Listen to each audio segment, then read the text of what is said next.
Welcome to the CMA inter group 2 preparation. पूरी की पूरी प्रिपरेशन ग्रुप 2 की, फिर ग्रुप 1 की फ्री में करा रही हूँ। ग्रुप 2 20 अगस्त तक ग्रुप 2 ख़त्म हो जाएगा मेरी साइड से। ग्रुप 1 स्टार्ट होगा आपका 21 अगस्त से। कोई भी डेट में चेंज होगा तो मैं इन्फॉर्म कर दूँगी। 5-6 डेज़ आगे पीछे हो सकता है, पर मैं इन्फॉर्म करते जाऊँगी लेक्चर में। इसलिए बार बार बता रही हूँ कि जब मैं रिवीजन सीरीज़ कराऊँ ना सितंबर एंड के बाद, तब फिर आप लोग ना डायरेक्ट रिवीजन सीरीज़ में आओगे तो कोई मतलब नहीं बनता बेटा। जब तक आपका बेस क्लियर नहीं होगा आप कोई क्वेश्चन सही से अटेम्प्ट नहीं कर पाओगे। कवर तो कर लोगे बट अटेम्प्ट नहीं कर पाओगे, कॉन्फिडेंस बिल्डअप नहीं होता है। ठीक है, कम्युनिटी पोस्ट चेक करते रहा करो ताकि हमें पता चलता रहे कि, और थम्स अप करते रहा करो ताकि पता चलता रहे कौन कौन से बच्चे क्लासेस ले रहे हैं। और प्रॉपरली जब मैं अभी क्वेश्चन बैंक लॉन्च करूँगी, ठीक है, तो वो क्वेश्चन बैंक बहुत वैल्यूएबल होने वाली है आपके लिए। उससे आपको उसमें सारे क्वेश्चंस आपको प्रॉपरली विद सॉल्यूशन मिल जाएंगे। तो इसलिए आप लोग चैनल को सब्सक्राइब कर लो और डेली लेक्चर्स का अपडेट कम्युनिटी पोस्ट पे आता रहता है, उसको लेते रहो। चलो, इलिस्ट्रेशन नंबर 16 की ऑलरेडी मैंने एक वीडियो पोस्ट करी थी, बट मुझे लगा कि बहुत सारे स्टूडेंट्स को ना उस तरीके से वो चीज़, उस क्वेश्चन को समझ में नहीं आ रहा होगा वो क्वेश्चन, है ना, जिस तरीके से मैंने उसको कराया था। क्योंकि मुझे तो आता है तो मैंने सॉल्व कर दिया था फटाफट। लेकिन फिर जब मैंने खुद दोबारा से वो लेक्चर देखा तो मुझे लगा कि कुछ पॉइंट्स में आप लोगों को दिक्कत आ सकती है। मैंने डायरेक्ट फॉर्मूले लगा के कर दिया था।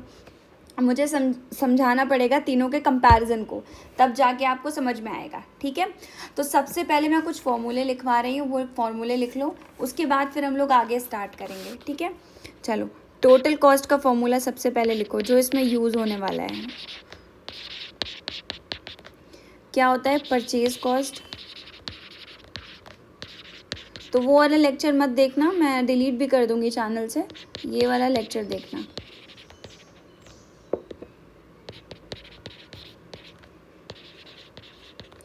Ordering cost plus holding cost.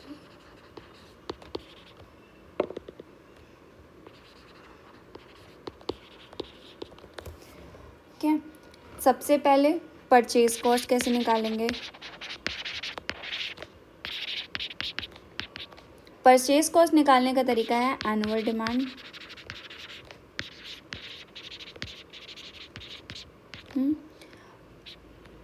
Multiplied by purchase price.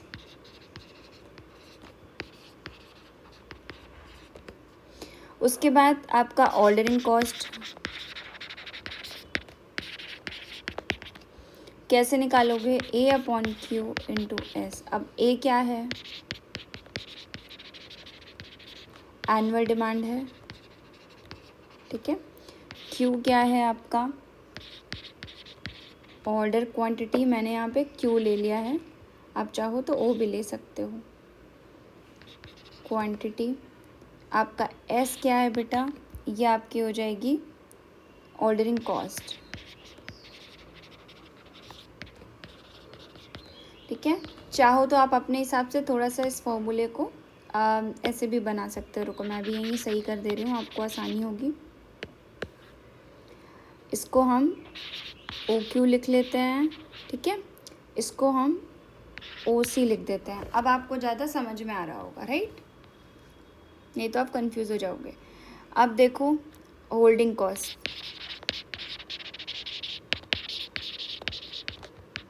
इस तरीके से सॉल्यूशन करोगे तो ये आपको एग्ज़ाम में हेल्प करेगा। ये क्वेश्चन बहुत इजी है, कुछ है नहीं इसमें। Into C। ठीक है, अब Q मतलब वही आपका ऑर्डरिंग क्वांटिटी। Q का मतलब ऑर्डर क्वांटिटी। चाहो तो OQ भी लिख सकते हो, OQ भी लिख सकते हो। ठीक है, उसके बाद आपका 2। अब ये जो पोर्शन है इसका मतलब क्या हो जाएगा? इसका मतलब हुआ आप एवरेज निकाल रहे हो।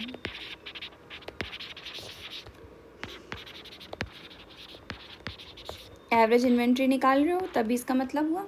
ठीक है, अब C का मतलब क्या होगा? देखो, carrying cost per unit.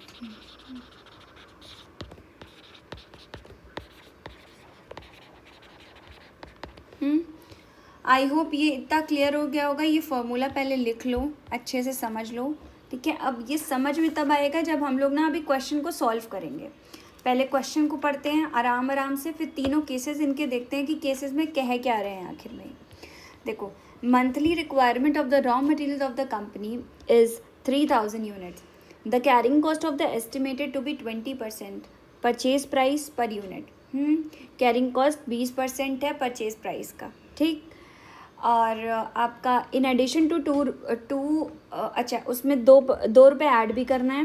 Purchase price of raw material is 20 rupees, 20 rupees per unit. Purchase price आपका 20 रुपीज़ पर यूनिट है, मतलब 20% का 20 रुपीज़, 20 रुपीज़ का 20%। The ordering cost is 25 per order. You are required to make a EOQ। पहले में EOQ करना है। दूसरे में एक इन्होंने वो दिया हुआ है कि डिस्काउंट 5% का है, तो परचेज प्राइस 3000 से मतलब 599999 तक आपके यूनिट्स होने चाहिए। मतलब 6000 तो एग्जैक्टली ले सकते हो, लेकिन वही आप 599 तक ही लोगे ना। तो उसके बाद थर्ड में what happens when the company gets a concession of 10% off the discount. अब इस थर्ड केस में आपका 10% डिस्काउंट है, तो क्या होगा, purchase price when the order is 6000 और 6000 से ज़्यादा। तो इन सब में हम लोग कंपेयर करेंगे कि टोटल कॉस्ट कितनी आ रही है। जिसकी सबसे कम आएगी उसके ऑर्डर हम प्लेस कर देंगे, क्योंकि टोटल कॉस्ट कम है तो हम ऑर्डर प्लेस कर सकते हैं ना, आसानी रहेगी। आई होप ये पॉइंट क्लियर हुआ होगा। अब ये क्वेश्चन आपको बहुत अच्छे तरीके से समझ में आ जाने वाला है, ठीक है। चाहना तो वो वाला क्वेश्चन, वो वाला आप देख सकते हो लेक्चर, बट मैं वो डिलीट कर दूँगी, अभी मैंने देखा नहीं है उसको। ये मुझे लगा कि ये रिकॉर्ड करना चाहिए और इस तरीके से आपको बेटा समझ में आएगा, इसलिए चलो ओके। अब हम थोड़ा सा ऐसे देखते हैं, देखते रहना, थोड़ा छोटा हो रहा है।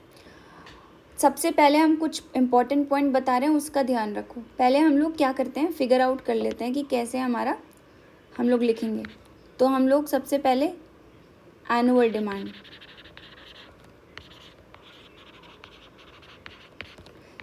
एनुअल डिमांड कितनी है, 36,000 यूनिट की।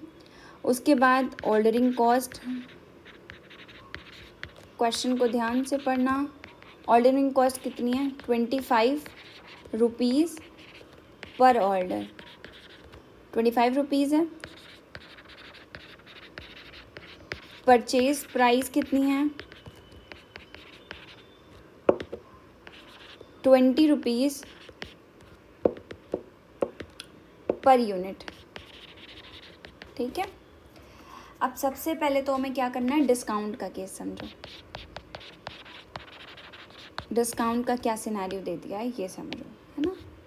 तो डिस्काउंट में क्या है, सबसे पहले बिलो 3000, उसके बाद 3000 से लेके 5999 तक, उसके बाद 6000 और उससे अबव। ये 3 कंडीशन मैंने लिख दी। बुक में इस तरह सॉल्व नहीं कराया गया है, बहुत मैसी सॉल्व है, तो बच्चों को बहुत प्रॉब्लम होती है ये क्वेश्चन में।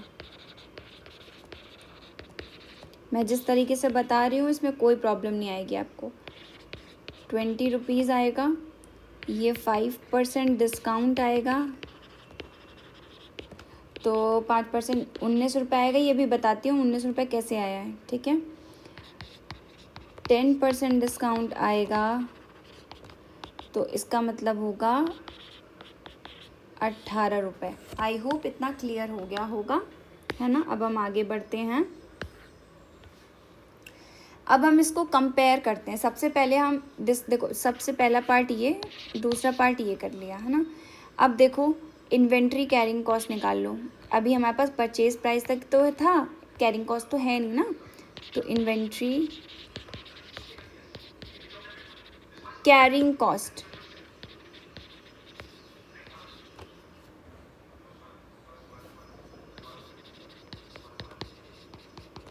इन्वेंट्री कैरिंग कॉस्ट में हम लोग क्या करेंगे, देखो 20% of purchase price,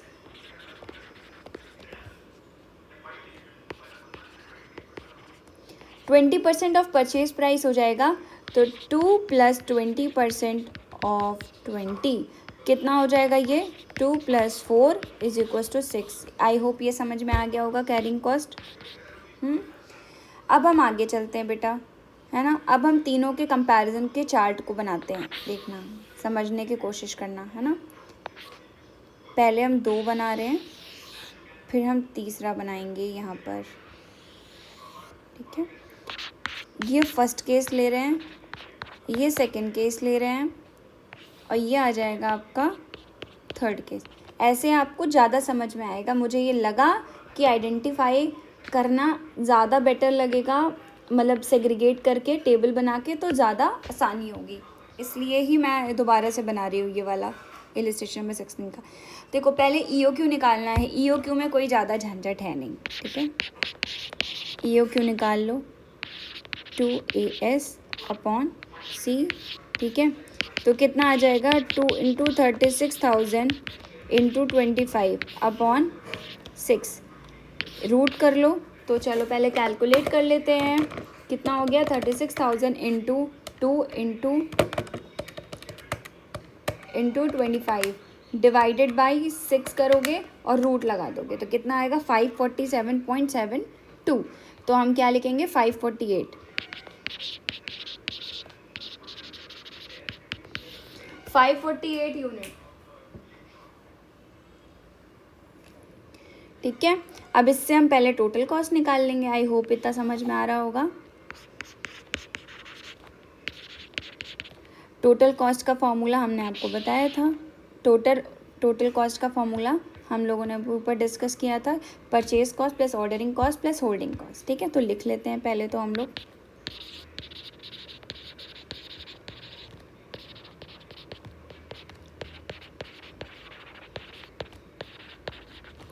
plus holding cost. I hope ये समझ में आ रहा होगा, ठीक है। अब हम आगे बढ़ते हैं, ऑर्डरिंग कॉस्ट निकालते हैं सबसे पहले। देखो, ऑर्डरिंग कॉस्ट का भी फॉर्मूला हमने लिखा था, बार बार फॉर्मूला इसलिए लिख रही हूँ ताकि आपको समझ में आ जाए। ऑर्डरिंग कॉस्ट, परचेज कॉस्ट, तो पहले हम परचेज कॉस्ट निकाल लेते हैं, उससे ऑर्डरिंग कॉस्ट ज़्यादा आसानी रहेगी, ठीक है। परचेज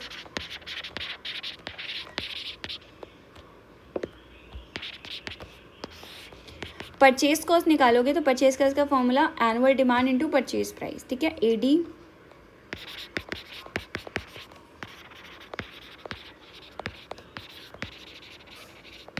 परचेज प्राइस, तो क्या हो जाएगी? 36,000 आपकी एनुअल डिमांड है, आपकी परचेज